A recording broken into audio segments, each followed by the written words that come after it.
Greetings, everybody, and welcome to Dracovin Empire. Are you ready to dive back into the world of Golarion, the setting of Pathfinder role-playing game system? I'm going to be introducing you to an interesting group of creatures today. Not quite ancestor you can play, but something that traditionally was once considered monsters. Now is much more, perhaps, benevolent to a lot of people. The Nagas. So if you're ready to learn about Nagas with me today, grab my hand. I'm going to be your host and guide here at Dracovin. Remember to, of course, like, subscribe, ring the bell, and let me know what you think about all this in the comments below. As we activate the plane shift, I dive us through the universe to Golarion once more. Now, we are going to arrive in TNZ. Casmaron could also be a good source for us to arrive in. Why in TNZ? Well, there is still a nation of Nagajor in TNZ that is ruled over by the Nagas. So it's probably our best place to learn the most about them. But they do have a deep influence in Casmaron and across the world. So, where do we start when we're learning about Nagas? Well, if you're done with my tour guide here, you can check out some books. The first edition Bestiary is a good spot to start. The original view of Nagas. Closer to second edition, Ironfang Invasions, Siege of Stone. I had an entire ecology of Nagas. Both of these are fairly outdated, though. Let me tell you that. They have evolved a lot since then. They evolved twice. Once for second edition, once for the Monster Core remaster. So if you really want to do the best view of what Naga are now, Monster Core. But those other two do give you an idea of older types, which may or may not get a reprint in typing. But also kind of the ideas of the old Naga. And certainly speaking, it doesn't mean that there couldn't be some Naga that dive into some of those things that made them a little bit more monster in the past. Each is an individual, and some can give into some very dark and base ideas. Good. No. Now I'm going to be showing off, this is the big art from first edition kind of version of it, of the Monster Naga. This is the only one I'm going to show, but I'm also going to show off a lot of pre-remaster Project Nagas. I'll tell you the two that are remastered, because the Nagas have evolved a little bit in the way they are presented. The way that we kind of look at Nagas now, well, they're serpentine creatures, patch powers, keen intellect. They look a lot like massive snakes, wear jewelry and ornaments to separate themselves from their animal kin. They have poisonous fangs, their innate magic. They keep their own council, viewing their cosmic order to be sacrosanct and beyond the understanding of outside scholars. Their unwillingness to explain themselves or entertain the suggestions of alliance has led to a history of conflict with their neighbors, and rather than as aloof, arrogant, and duplicitous. They do have a sense of duty that they perceive role in the universe, and this role can lead them to violent or tragic ends. Many see them as harsh and stern to their devotion, terrifying in their majesty, yet possessing of an aura of transcendence. In the older stuff before the core, they also kind of had human-y faces. That's why a lot of them will kind of be a little bit more human in these appearance here. The serpentine body with a human head. They're a little less, still a little human-y, I'd say, in the remaster versions of them, but I'll point those out. Let's talk about the types of Naga a little bit, because we do have two current types of Naga. I'm going to go into depths a little bit about Naga Society, using them a little later, but our current two ones that are the most up to date are the Smarvana, the Clouded Naga, and the Vichara Muni, the Awakener Naga. If I butcher these a little bit, apologies for the name. I'm not the best at pronouncing things. Again, Nagas do have a little still bit of human in their faces, I would say. They're a little bit more snaky now, too. But those are the two Naga that we have, that we've confirmed now in the remaster. There are other types of Naga which existed previously, and some of them might get reprints. In second edition, we have the Dark Naga, Guardian Naga, Lunar Naga, and Spirit Naga. I will show off various pictures of these as we go, in the various types. And again, some of them are a little bit more, again, human-y, I would say, in the old ways of doing things. Human-y is a good way of describing it.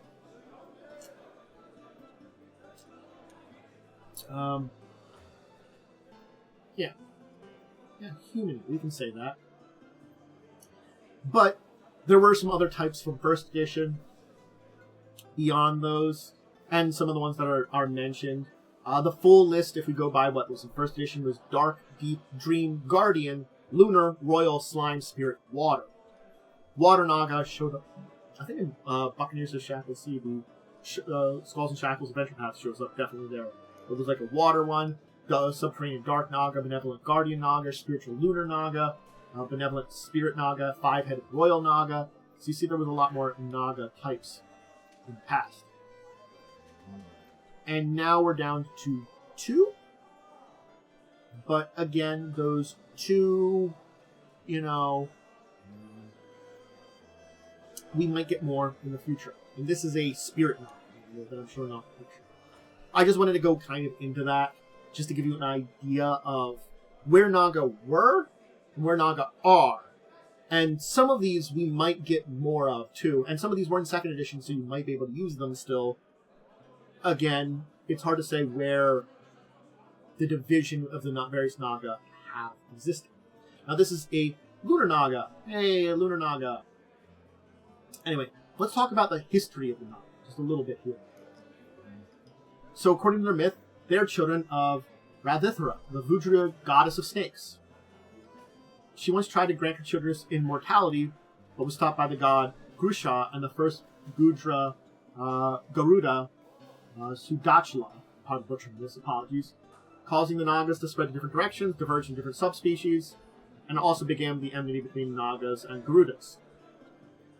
They were the first rulers of Vudra during the Age of Serpents, with Vishkanyas, Tripki, catfolk, humans, and their servants. They built great palaces and temples with help of the humans, where they could live and be worshipped. They are said to be influential in the foundation of Vudrani caste system. Their empire suddenly fell. Why? No one knows. It's lost to time.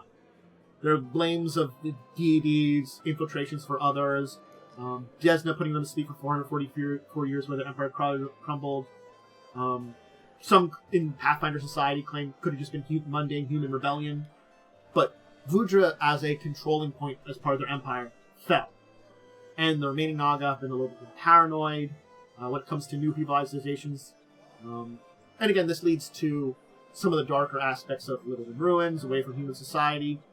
But Nagajor, the nation in southwestern TNZ, was formed during this time period. It was founded by the Naga sorcerer Niva Linvati, and it's a sole remnant of that ancient empire.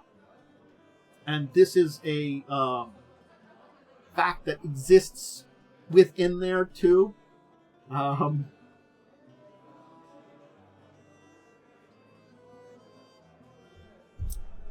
Yeah. There's more to Nagajor, but I will have to do a video on Nagajor in the future on its own. But, yeah. So, Golarion, there's Naga. Most common in Nagajor. And there are those within Vudra. So, yeah. There's some even that do Nagajor because it's connected to that ancient empire as their historical home. Because the loss of Vudra. But some of the Majapadanas within the Impossible Kingdoms still are openly ruled by Nagas. So, some of Vudra still has Naga rulers. It's not completely gone. But that's kind of the history, as we see, of Nagas, as I can kind of describe. Now, here's a Lunar Naga that also happens to be the wife and lover of a pirate captain. More lover, probably, interestingly enough. So I just wanted to include her as a kind of thing. Now, let's talk just a little bit about what we know about ecology of them. And again, there's a lot to this. This is kind of hard to parse because we don't talk a lot about it in the monster core, but a lot of this probably still applies. They're reptilian, cold-blooded, preferring warm temperatures, or making an area that they live basically more comfortable for them. Making a lair or home able to compel them and keep them warm. Hot baths, sulfur springs. If you go underground or areas, maybe having magical indoor elements to help you survive in those things, a magical ring or amulet. Spellcasters, too. Out of mind. A lot of them have magical talents. Most of them are more kind of sorceress, some of them can be divine, so they can go arcane, divine, kind of things like that. The different types even included some other things that had more occult abilities. If we're talking in, I'm going to talk by like 2nd edition terms. So the type of magic did depend on the type of Naga. We only have 2 examples in the new versions of them, but there might be others. Carnivorous, snakes, and they're the top of their food chains when they go things. Livestock, wild herbivores. Certain species probably, at least in the old editions, for people, hey, local dowers and slavers and stuff like that. Sometimes they would just, as an excuse, getting rid of someone evil, just dinner. And they are snakes. They can unhinge their jaws. And, in the old editions where they looked a little bit more people-y, it's probably a lot more disturbing. Just anyway. Nagas also are very personal eaters, at least in the old edition. So it's interesting to see if that still remains, that they like to have food as a more intimate affair. Again, serpentine, so after a big meal, they can be sluggish. They can be around with things. They're also doting parents. A plus. We'll talk about it. They take around 3 months to hatch. Mother rarely leaves the nest during this time. Hatchlings take a few years to get to their magical ability, and they're watched over and mature. And even more of the violent subspecies of Naga still did this. After that, after about 3, they're able to make it on their world, and they tend to go off on their own, though, again, depending on certain types of Nagas, they may still remain connected to their parents.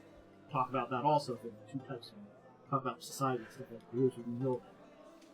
And then they go out and find territories, things of their own, for whatever type of Naga they are, and what their place in the hierarchy is. Let's talk Naga society a little bit. And we're going to use the Smara Nava, the Clouded Naga, and Vichara Muni, the Awakener Nagas, as good examples. The Clouded Nagas can be viewed as jealous, malevolent. They're tragic, wounded beings that have been trapped and crushed by fate.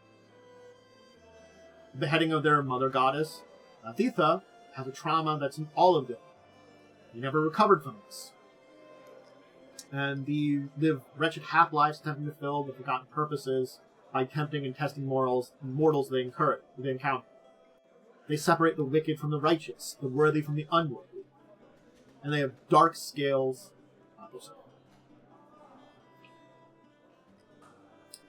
We haven't reached the 2nd edition Nagas yet either, or the new edition Nagas. This is a dark Naga.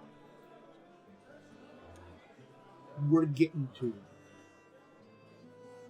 But as I was saying,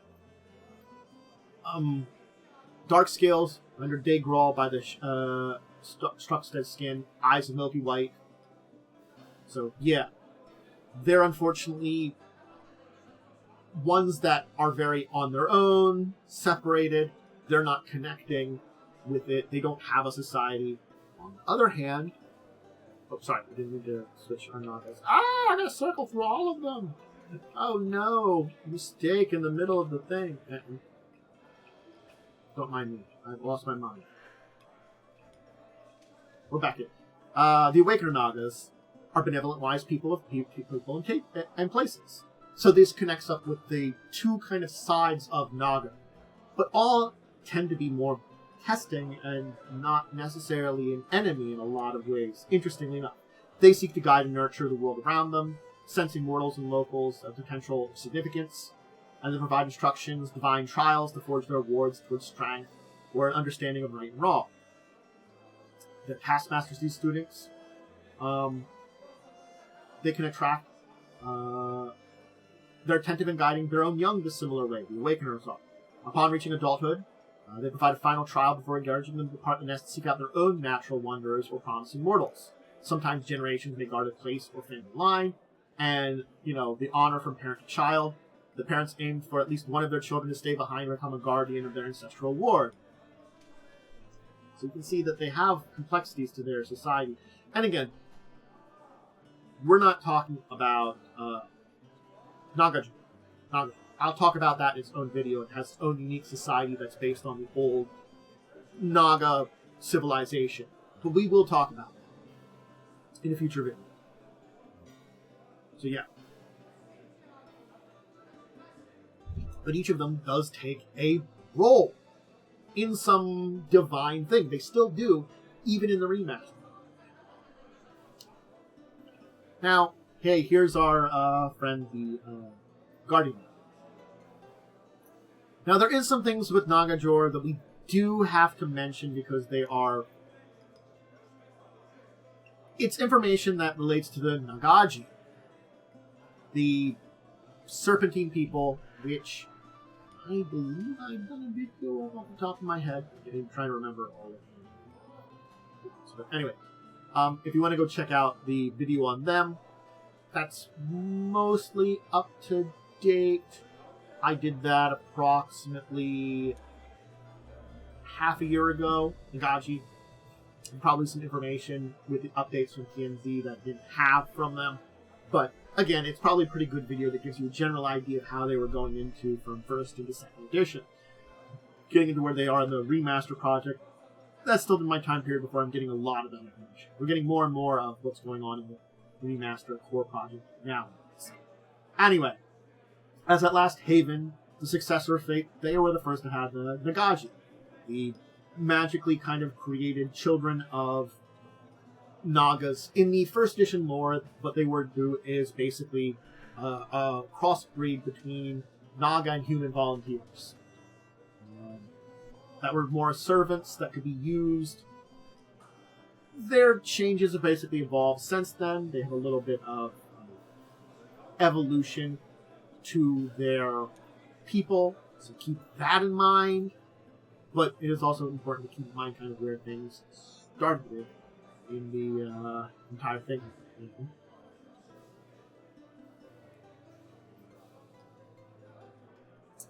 Where the people kind of came from, where the various species kind of had their origins in a lot of ways.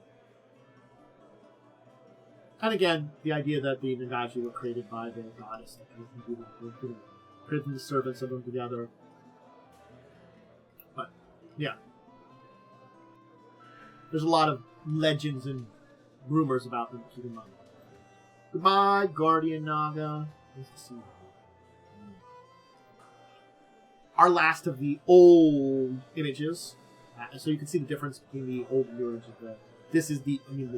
well, interestingly enough, Awakener Naga by Guardian Naga High.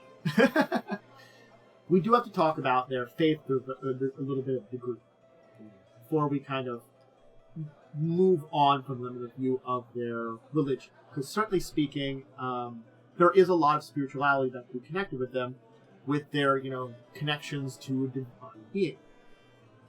So, nowadays, you do see Naga that also honor local incarnations of Clistre, Dinesna, Gozora, Iori, Phrasma, Yatma, Suni. Some duties, so there's Tsukiyomi, Hanaspur, depending on the, Naga type, depends on the divine being they might kind of connect up with.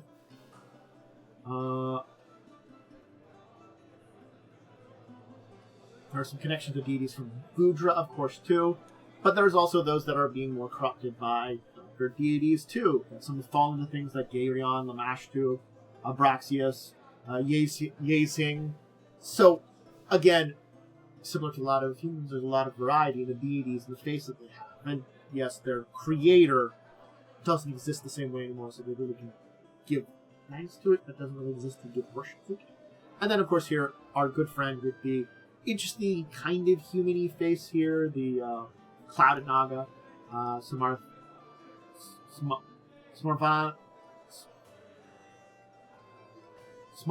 Naga. Really butcher that. Every time I'm going to butcher it.